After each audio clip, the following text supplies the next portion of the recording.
सखा पांडुरंग.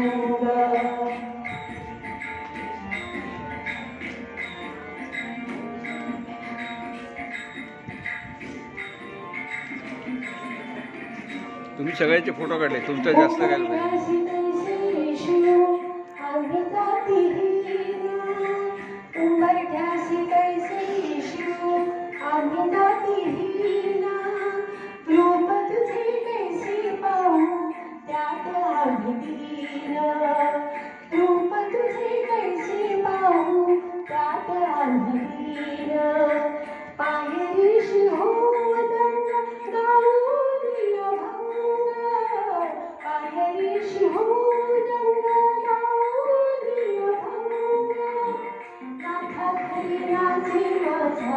सखा पांडुरंग नाथा घरी राजे माझा सखा पांडुरंग.